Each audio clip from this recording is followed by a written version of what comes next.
Assalamualaikum warahmatullahi wabarakatuh. Innal hamdalillah wa nusalli wa nusallimu ala Rasulillah wa ala alihi wa ashabihi wa man walah, amma ba'du. Allahumma subhanaka la ilma lana illa ma 'allamtana wa 'allimna ma yanfa'una wa zidna ilman. Rabbana atina fid dunya hasanah wa fil akhirati hasanah wa qina adzabannar. Bapak sekalian, sebelum kita mulai kajian, seperti biasa kita akan baca satu surat dari Al-Quran, dan sekarang kita surat Al-Masad. Al-Masad. Jadi dari bawah ke atas kita metodenya. Kita mulai. A'udzu billahi minasy syaithanir rajim.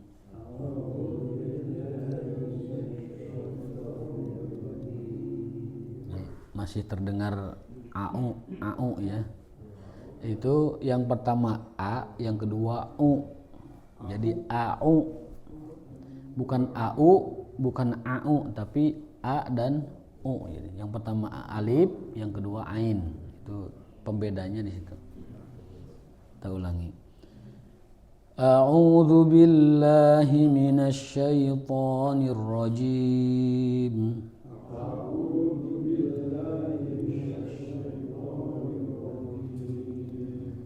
Bismillahirrahmanirrahim.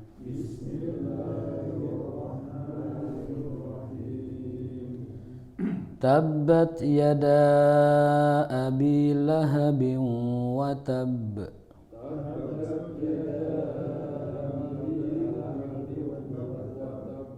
Nah, ta itu ada hamesnya, ada hembusnya. Tabbat, bukan ach juga, bukan tabach. Itu di dalam bahasa Arab tidak ada c. Jadi taknya itu huruf t tapi ada hembusan angin sedikit. Tabbat, tabbat, gitu. Tabbat yada abi lahabin wa tab.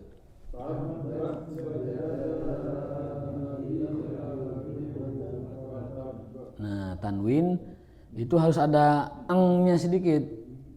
Lahabiu, lahabiu, ada apa istilahnya itu? Ada dengungnya. Ya, ada ikhfanya, ada dengungnya. Jadi bukan w, bukan lahabiu atau bukan.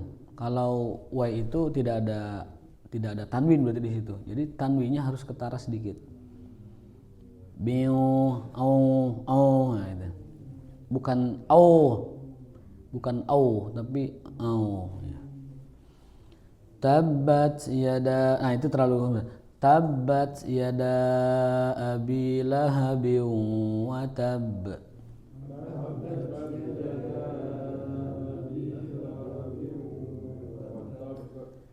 Ma aghna anhu maluhu wa ma kasab.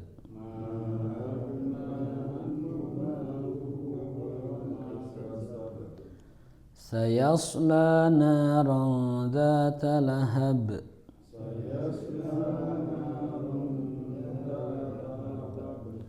Wa imra'atuhu hammalatal hatab.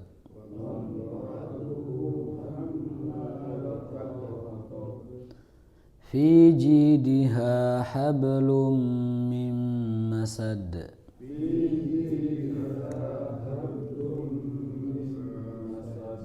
Nah, sadnya nggak panjang, masad. Tidak di masad, masad. Terus di tasdid itu disimpan dua ketuk, ya, disimpan dua ketuk. Misalkan hablum mim masad, jadi hablum dua, mim masad disimpan dua. Itu pembeda antara tasdid dan bukan tasdid. Itu salah satu apa namanya. Kemudian satu lagi tadi catatannya itu qalqalah. Ini semua akhiran al-masad ini qalqalah semua. Qalqalah kubro, qalqalah besar ya. Lahabin wa tab. Ma aghna anhu wa ma kasab. Lahab itu semuanya qalqalah kubro. Jadi harus apa? E-nya tuh karasa gitu. Apa pantulannya tuh kerasa karena ini kalau kubra semua ini ba-nya. Watab, kasab, lahab, hatab, itu pantulan. Baik, itu sedikit bacaan Quran kita, mudah-mudahan menjadi keberkahan buat kita semuanya. Amin ya rabbal alamin. Hari ini kita melanjutkan kajian kitab Al-Adabul Mufrad, ya. Hadis tentang adab-adab seorang muslim dalam kesehariannya berdasarkan hadis Nabi alaihi salatu wassalam. Nah, nomor babnya, nomor temanya 425, hadis 941. Tashmitu rajuli al-mar'ata. Bolehkah seorang laki-laki mentasmit, mengucapkan yarhamukillah kepada perempuan yang bersin? Masih bersin ini. Jadi, saking pentingnya bab bersin sampai Imam Bukhari ini beberapa hadis ini bersin aja, terlihat ya. 1, 2 sampai 5 lembar Imam Bukhari membahas tentang keutamaan bersin dan wajibnya bersyukur atas nikmat bersin itu. Ya. Gitu. Jadi kalau ada wanita bersin mengucapkan alhamdulillah, kita harus mentasmitnya juga, yarhamukillah. Ya.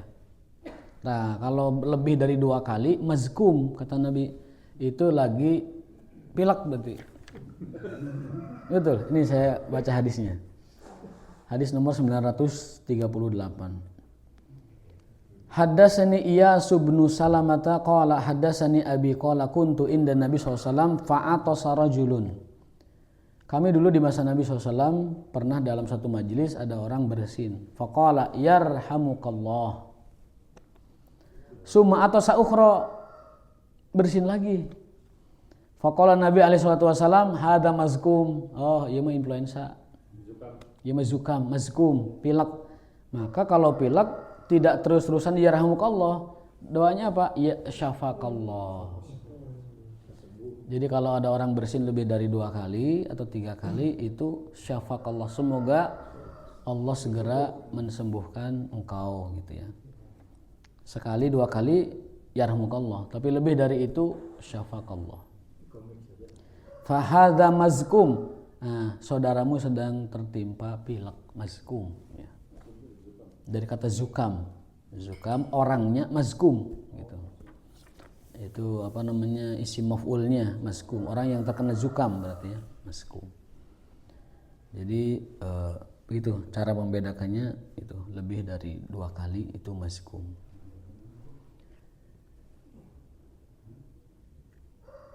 Nah, ini lanjut tadi tema utama kita, yaitu seorang laki-laki boleh mentasmid, mengucapkan yarhamukillah pada seorang perempuan. Hadisnya sebagai berikut. Dari Ummil Fadl bin Abbas. Berarti Abbas itu kan paman Nabi ya. Ummi Fadl itu berarti apa? Sepupu ya. Sepupu. Abbas itu kan paman Nabi. Ini anaknya, berarti anak paman itu apa? Sepupu ya. Ummil Fadl ibni Abbas fa'atostu falam yushammitni wa atosat pashammataha fa akhbartu ummi falamma ataha waqa'at bihi wa qalat. Jadi ada seorang yang bersin, kemudian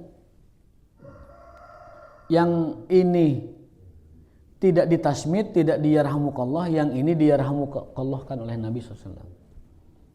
Ya, akhirnya orang itu merasa sedikit tersinggung gitu, kenapa orang ini didoain Nabi, saya enggak gitu. Faqala laha inni sami'tu Nabi sallallahu alaihi wasallam yaqul idza atasa ahadukum fahamidallaha fashammituhu wa illam yajidillaha fala tushammituhu wa illam yahmadillaha fala tushammituhu. Jika seseorang di antara kalian bersin mengucapkan alhamdulillah, maka kita menjawabnya yarhamukallah. Jika dia tidak mengucapkan alhamdulillah, maka janganlah didoakan yarhamukallah. Ini kejadiannya perempuan. Wa atosat fasammataha, ha itu domirnya perempuan. Muannas, kembali ke tadi siapa Ummil Fadl tadi ya. Jadi boleh ya seseorang itu mentasmid wanita. Jadi kalau ada wanita bersin kita ucapkan yarhamukillah. Domirnya aja ganti. Awalnya yarhamukallah ganti menjadi yarhamukillah. Gitu. Kita kadang-kadang nggak paham domir, Pak. Ada yang sakit di grup syafakallah padahal perempuan. Nah, kalau perempuan syafakillah. Kalau laki-laki syafakallah. Kalau perempuan yarhamukillah. Bukan yarhamukallah. Kadang kita mah asal ini aja karena sarua wae gitu. Ya, mungkin karena tidak paham bahasa Arab. Wa inna benaki atasa falam yahmadillah falam usyammituhu, kata Rasulullah SAW. Adapun yang laki-laki ini aku tidak mentasmidnya karena dia tidak mengucapkan alhamdulillah. Wa atosat, adapun wanita ini dia mengucapkan alhamdulillah. Fasyammatuha, maka aku pun mendoakannya yarhamukillah. Faqalat ahsanta, kata Ummul Fadl, ahsanta maksudnya bagus sekali akhlakmu ya Rasulullah. Betapa bagusnya engkau ya Rasulullah. Jadi ini panduan buat kita bahwa kalau ada yang bersin mengucapkan alhamdulillah, kita balas dengan yarhamkallah. Kalau tidak mengucapkan alhamdulillah, tidak usah dibalas yarhamkallah. Ya. Kembali hadis berikutnya ini tentang menjawab panggilan, ya, menjawab panggilan. Jadi kalau ada orang manggil, misalkan Ahmad atau Khalid atau Ibrahim atau lain sebagainya, atau nama-nama Sunda, Asep, apalagi Dudung, Ujang. Nah, kalau kita dipanggil, maka yang sunnahnya itu menjawab dengan labbaik. Labbaik. Labbaik itu mungkin diambil bahasa Indonesia, baik. Baik Bu, baik Pak. Baik. Ya. Lalu itu menjadi budaya kita. Kalau dipanggil baik. Bahasa Sundanya kulan.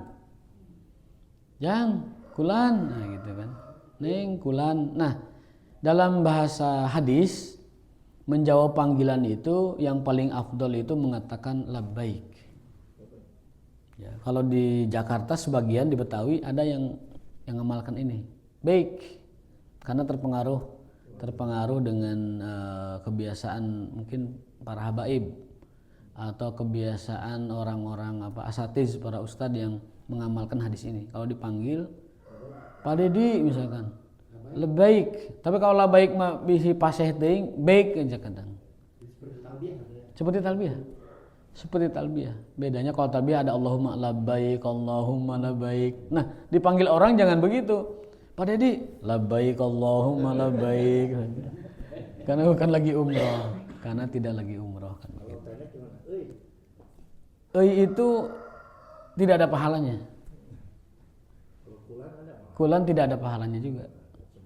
Jadi hanya bahasa saja. Tapi kalau labbaik ada pahalanya. Pahala nuturkeun Nabi. Pahala mengikuti tuntunan Nabi gitu. Jadi kalau dipanggil Pak Didi labbaik. Nah, itu ada pahalanya. Apa pahalanya?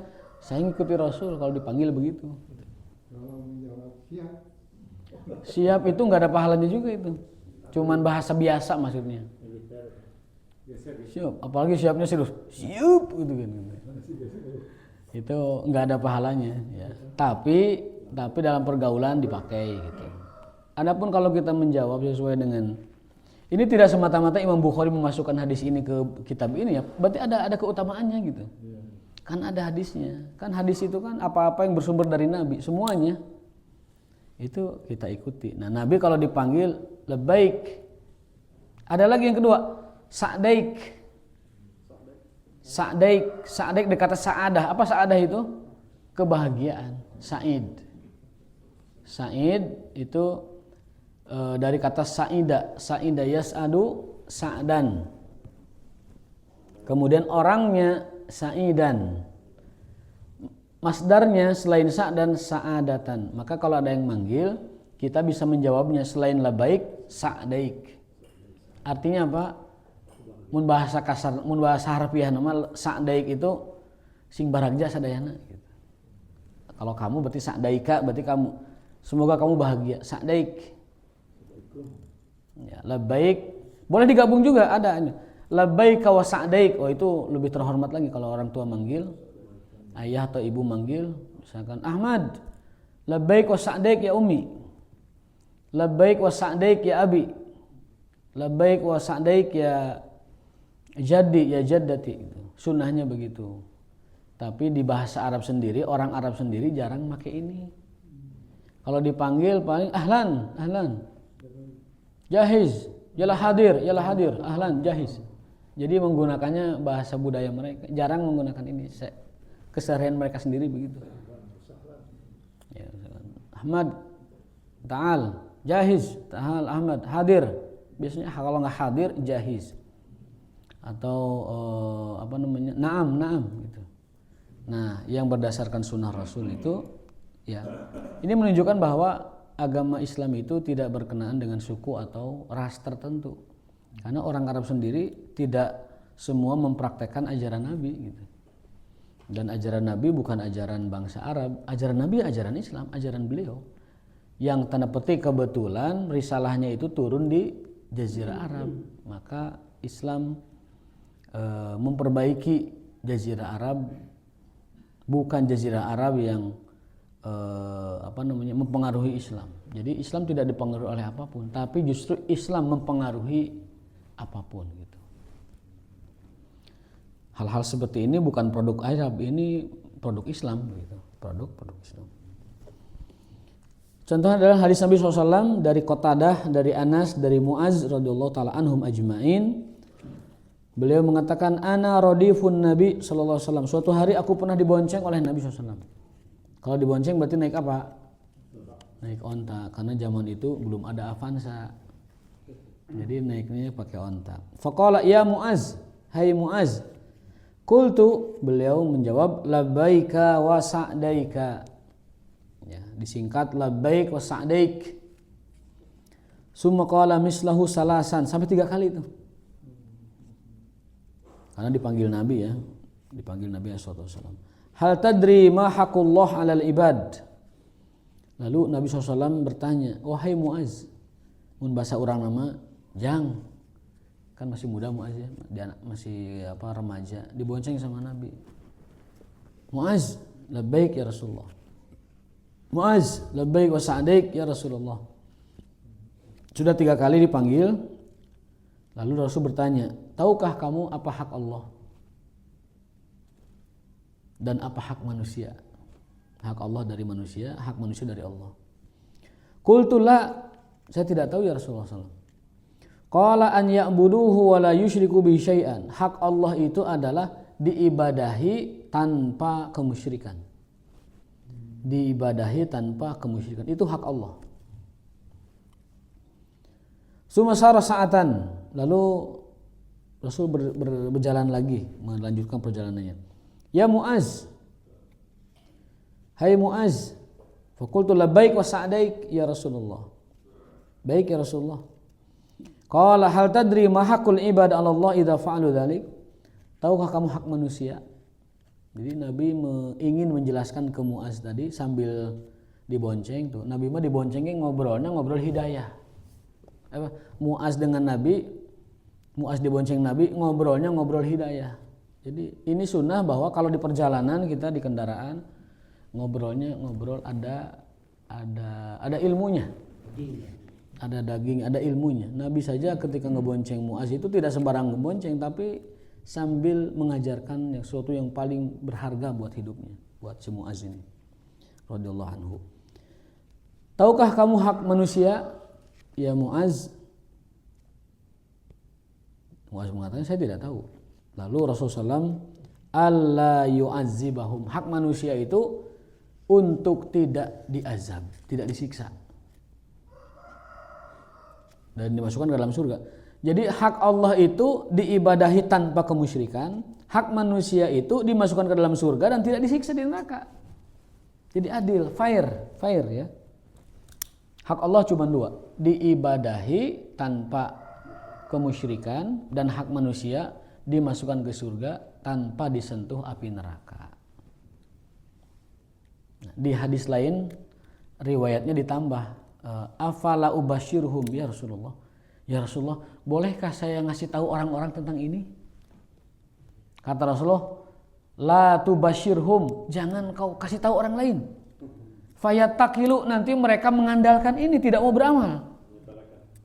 Jadi asal sudah tauhid, tidak melakukan kemusyrikan, tidak tatayur, tidak takhoyul, tidak apalagi menyembah yang lain, apalagi berdoa sama selain Allah, apalagi berdoa melewati selain Allah, ya, berhala dan lain sebagainya. Ya. Rasul khawatir kalau ini diketahui banyak orang, nanti orang cuma mengandalkan itu, tidak mau beramal gitu. Lah, saya sudah bertauhid dan saya juga tidak percaya yang musyrik-musyrik. Udah, pisorgaun we, pisorgaun gitu kan. Nanti dia nggak beramal, nggak sedekah, nggak zakat, nggak sholat, nggak segala macam, nggak sunnah. Ya, sholat wajib hungkul sunnah. Tak perlu dah. Saya mah guys mentauhidkan Allah di surga. La tubashirhum fayattakilu, nanti mereka mengandalkan ini. Gitu. Tapi setelah Rasul wafat, Muaz melihat ini hadis penting disampaikan. Ini hadis penting disampaikan. Walaupun Nabi melarang, Muaz berijtihad, ini penting disampaikan. Dan beliau paham betul bahwa maksud Nabi itu bukan larangan menyebarkan ilmu, bukan. Tetapi maksud Nabi itu khawatir kalau orang tahu mereka mengandalkan tanpa beramal gitu. Hanya bertauhid saja tanpa beramal. Sehingga kesimpulannya Muaz akhirnya menyampaikan hadis ini ke masyarakat. Disampaikan. Pelajarannya adalah kita boleh menyembunyikan ilmu jika dirasa ilmu itu akan berdampak tidak yang kita inginkan gitu. Jadi tidak semua kebenaran itu kita sampaikan, Pak. Tidak semua kebenaran itu disampaikan. Laisa kullu haqqin yuqal. Tidak semua kebenaran itu harus disampaikan. Yang kedua, menutupi ilmu dengan sengaja itu ancamannya berat. Ya, dalam sebuah hadis, man katama ilman uljima bilijami minan nar. Barang siapa yang menutupi sebuah ilmu, uljima, maka dia akan dicambuk bilijami minan nar, dengan cambuk neraka. Jadi kalau orang punya ilmu, orang punya pengetahuan, kemudian dia menutupinya dengan sengaja supaya orang tidak tahu, supaya orang bodoh, supaya orang tidak mengenal al-haq, kebenaran, maka Allah mengancam dalam hadis Nabi, uljima bilijaminan nar, akan dicambuk dengan cemeti. Lijam itu cemeti dari neraka. Jadi nggak boleh, haram hukumnya menutupi ilmu, nggak boleh dengan sengaja. Tapi kalau menutupi ilmunya dengan maksud, itu diperbolehkan berdasarkan hadis ini. Kitmanul ilmi jaizun indal hajati. Menutupi sebuah ilmu, tidak menerangkan sebuah ilmu itu diperbolehkan jika untuk sebuah kemaslahatan. Jadi tidak semua ilmu itu disampaikan, tidak semua kebenaran itu disampaikan. Dilihat dulu. Ada sahabat Nabi namanya Huzaifah ibnul Yaman atau Huzaifah al-Yamani. Beliau ini satu-satunya orang yang dikasih tahu Nabi tentang list nama-nama orang munafik. Semua sahabat nggak ada yang tahu. Tidak juga Abu Bakar Siddiq, Khulafaur Rasyidin yang 4 nggak tahu. 10 orang yang dijamin surga nggak tahu. Ahli Badar nggak pada tahu juga. Ahli Bai'atur Ridwan tidak. Satu-satunya sahabat dari 120.000 sahabat yang dikasih tahu tentang nama-nama orang munafik hanya satu orang, Huzaifah ibnul Yaman. Sampai beliau dijuluki sebagai pemegang rahasianya Rasul SAW. Pemegang rahasianya Rasul. Kenapa? Karena orang munafik itu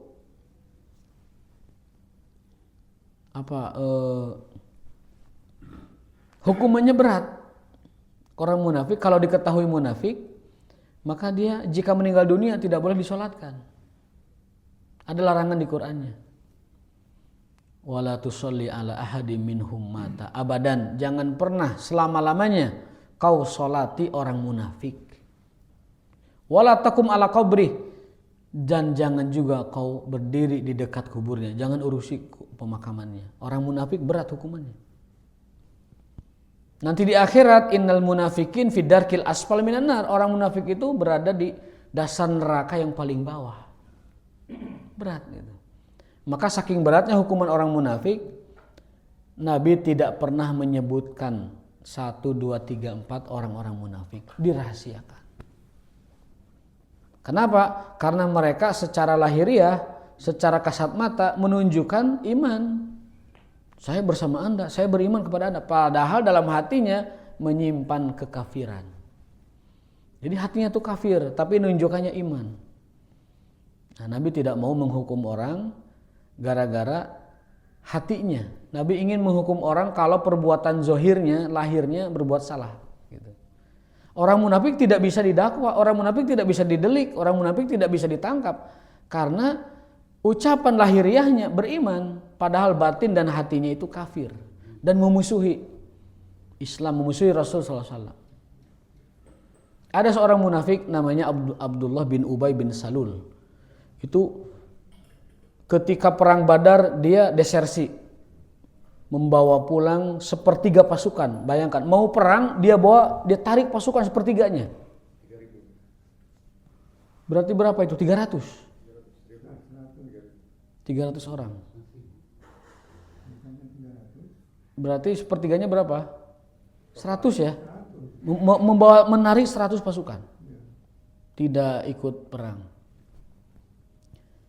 Tapi Rasulullah SAW dengan desersi dia yang merugikan pasukan itu tidak dihukum juga. Oke, aman. Yang kedua, dia memfitnah Aisyah berbuat perselingkuhan. Bayangkan menuduh istri Nabi berselingkuh. Itu Abdullah bin Ubay bin Salul itu. Di kisah pertama itu Umar sampai mengatakan, ya Rasulullah, biar aku penggal lehernya. Ini pengkhianatan, pengkhianatan besar ini. Masa mau perang pasukan ditarik tanpa komando dari pimpinan utama gitu kan? Tapi Rasul jangan Umar, karena dia menunjukkan Islam gitu.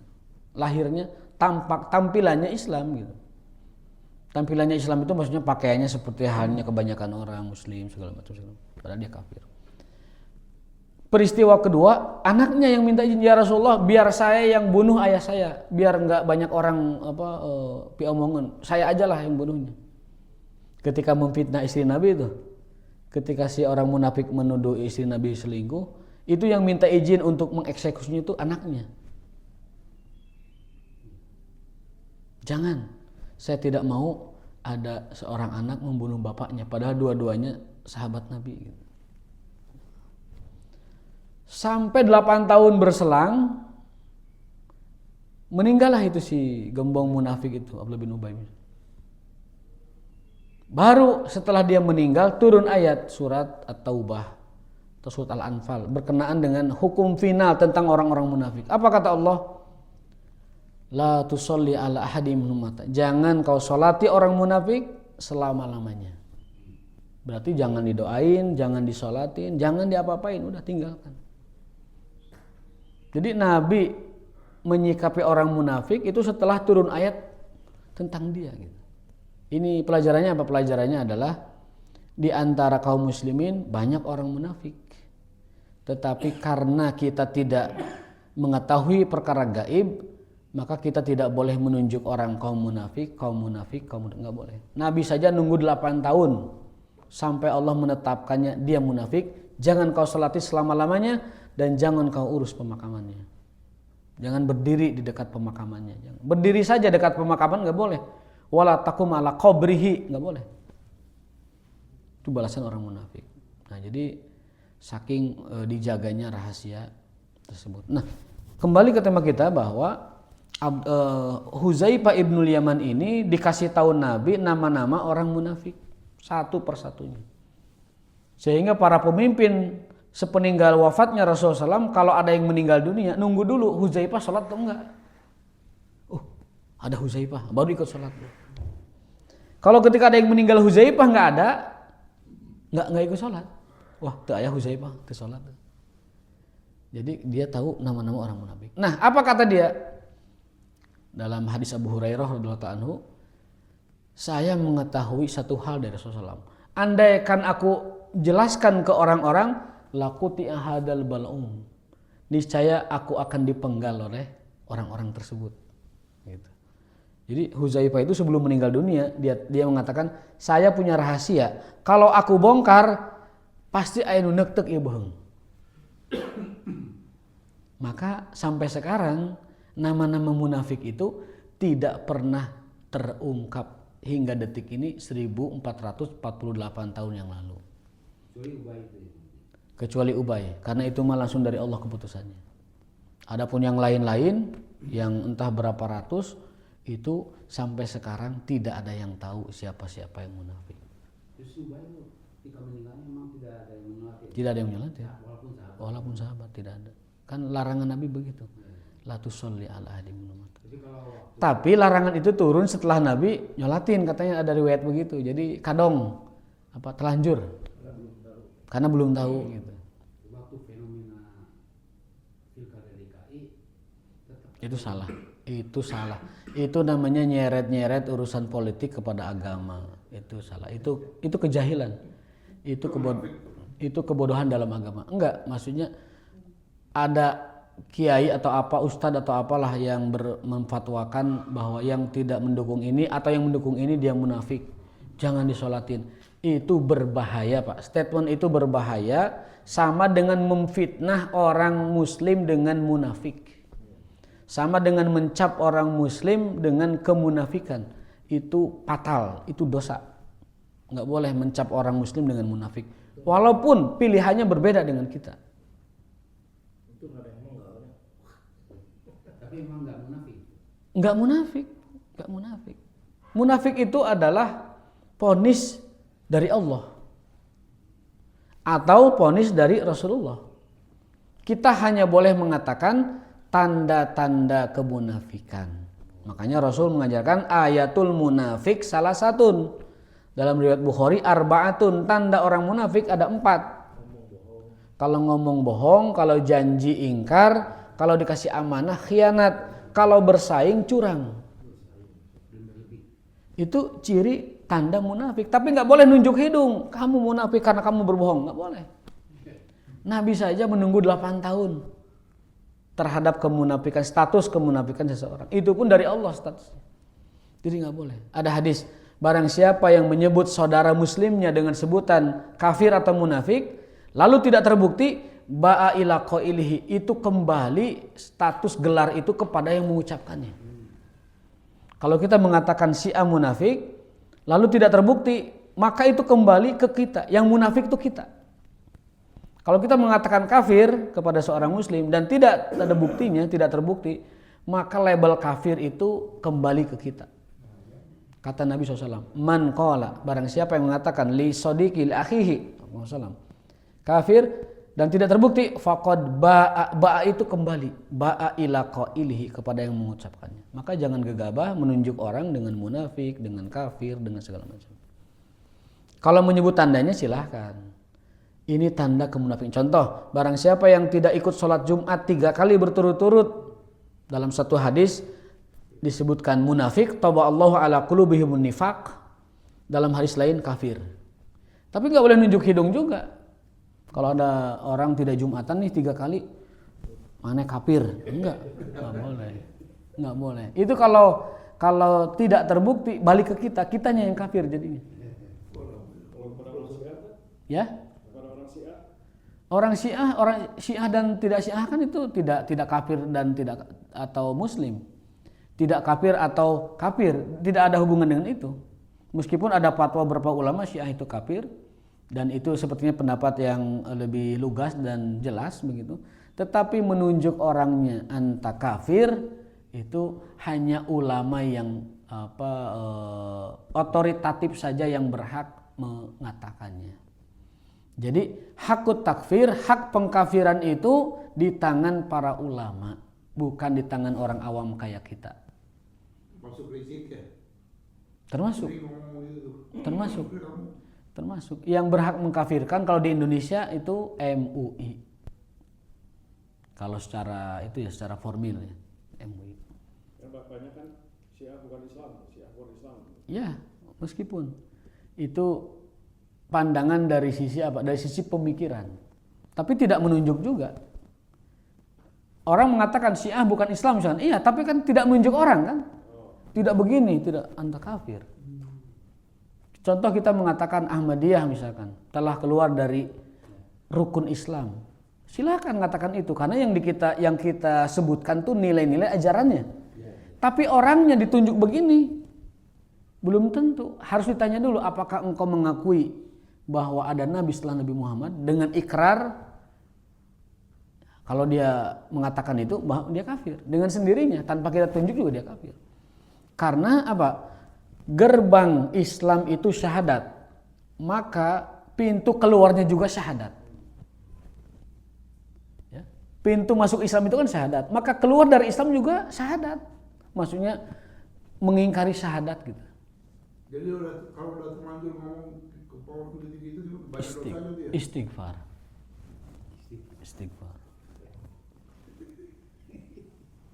Ya nggak ada cara lain Pak kecuali istighfar. Pada kumaha deui. Istighfar. Kalau kita pernah mengatakan mana mah kafir. Kalau syahadat wajib diikrarkan apa Ustaz? Syahadat itu sudah kita ikrarkan di alam rahim kita dulu. Oh, tidak usah. Ketika kita di perut ibu kita, alastu bi rabbikum, apakah aku Tuhanmu, maka ruh kita ketika janin di perut ibu kita itu mengatakan qalu bala syahidna. Kita sudah bertauhid, sudah Islam, sudah syahadat di rahim ibu kita. Jadi ketika lahir nggak perlu ikrar syahadat lagi, cukup. Maka ulama ijma sepakat seluruh ulama orang yang lahir dari orang tua muslim dia sudah muslim otomatis. Atau yang tidak lahir dari keluarga muslim pun dia sudah bertauhid, sudah Islam dari awalnya. Karena apa? Karena tadi qalu bala syahid. Artinya kalau ada seseorang bayi, ada anak kecil bayi ditinggal di hutan, diasuh ku singa, diasuh ku gajah, juga si Tarzan muslim. Tarzan teh muslim berarti. Tarzan teh muslim. Kalau ada bayi dibiarkan di hutan tanpa ada pengasuh, dia dikasih makan sama monyet, dikasih minum sama gajah, dijaga sama singa, dididik sama kuda, dia statusnya muslim dan bertauhid. Kapan dia kafir? Kafir itu ketika orang tuanya merubahnya menjadi Yahudi atau Nasrani atau yang lain-lain. Kullu mauludin yuladu ala fitrah, setiap anak yang lahir dalam keadaan Islam dan fitrah. Fa abawahu, maka orang tuanya lah yang meyahudikannya, wa yunasironihi atau menasranikannya, atau merubahnya menjadi majusi, au yumajjisuna, au yumajjisani. Jadi itu hadis kullu mauludnya. Kalau ayatnya itu alastu bi rabbikum, itu ayat ketika di rahim Allah bertanya, bukankah aku Tuhanmu? Ya, engkau adalah Tuhan kami. Qalu bala syahidna. Jadi kita sudah Islam di rahim kita itu ayat dalilnya itu. Ayat dalilnya. Kita sudah berislam ketika lahir itu hadis dalilnya. Kapan seseorang menjadi kafir? Ketika orang tuanya saat dia baligh meyahudikannya atau menasranikannya atau memajusikannya. Jadi kekafiran dimulai ketika baligh, Pak. Sebelum baligh anak itu belum menyandang status kafir. Menyandangnya ahli tauhid atau muslim. Anak-anak sebelum baligh statusnya muslim. Menurut konsep ajaran Islam. Ya. Ahmadiyah. Maksudnya? Ahmadiyah itu muslim. Ahmadiyah muslim, tetapi ajarannya itu berpotensi ada anasir-anasir kekafiran. Contoh misalkan istighfar. Saya belum menelaah dengan mendalam, ya, tapi dengar dari beberapa ahli atau peneliti aliran-aliran pemikiran dalam Islam itu, katanya ada pengakuan bahwa Mirza Ghulam Ahmad itu nabi. Tapi saya tanya yang lain, enggak, Ustaz enggak ngaku nabi, tapi katanya wali aja. Ada. Jadi enggak bisa kita nunjuk hidung orang begini, enggak bisa. Anda kafir. Ternyata pas ditelisik, enggak, saya enggak ngaku Mirza nabi kok, dia mah cuma wali aja, orang mulia, misalnya orang suci misalkan. Gitu, ya. Juga orang Syiah sama. Ada yang mengatakan bahwa syahadatnya ditambah katanya wasyhadu anna aliyan Rasulullah. Tapi kalau kita cek lagi, ditanya enggak juga. Ternyata bukan nabiyan tapi waliyan. Wa asyhadu anna aliyan waliyullah. Tuh kan sumber informasi aja beda-beda. Ya, sehingga kita tidak bisa menunjuk orang. Kita bisa memponis ajarannya tapi tidak bisa memponis orangnya. Bicara tentang nilai berbeda dengan bicara tentang orang. Ini kaidah. Ya, kaidah bahwa bicara tentang nilai beda dengan bicara tentang orang. Ya, ajaran tuh bisa kita ponis. Ajarannya sesat. Kemudian kepercayaannya sesat. Iya sama dengan itu. Sama. Ajarannya misalkan sesat atau ajarannya menyimpang, tapi orangnya diginiin kamu kafir, nggak boleh. Kan kita belum iqamatul hujah, belum ada hujah kita dakwakan ke dia. Kalau tidak dilakukan hujah tersebut, maka ucapan kafir balik ke kitanya. Satu hal yang perlu dipahami, berbicara tentang ajaran tidak sama berbicara tentang orang. Ini yang kaum muslimin banyak yang awam masalah ini. Berbicara tentang ajaran tidak sama dengan berbicara tentang orang. Itu penting sekali dipahami, ya. Penting sekali dipahami supaya tidak kelewat batas mudah memponis orang. Baik, itu mungkin dua hadis saja ya terkait dengan satu tentang ucapan yarhamu kilah buat wanita, yang kedua adalah tentang membalas panggilan itu labbaik atau sa'daik, boleh digabung labbaik wa sa'daik sebagai pengganti kulan dan siap atau lain sebagainya. Yang ketiga adalah bahwa Allah punya hak dari kita, yaitu ditauhidkan tanpa kemusyrikan, dan kita punya hak dari Allah, yaitu dimasukkan ke dalam surga tanpa disentuh api neraka sedikit pun. Syaratnya bertauhid, tidak tercampur kemusyrikan, dijamin surga dan dijamin tidak tersentuh api neraka berdasarkan persaksian Rasulullah sallallahu alaihi wasallam. Qulu qouli hadza wa astaghfirullah li wa lakum. Hadanallahu wa iyyakum ajmain wa subhanakallahumma wa bihamdika asyhadu an la ilaha illa anta astaghfiruka wa atubu ilaik wa lakum minkum. Wassalamualaikum warahmatullahi wabarakatuh.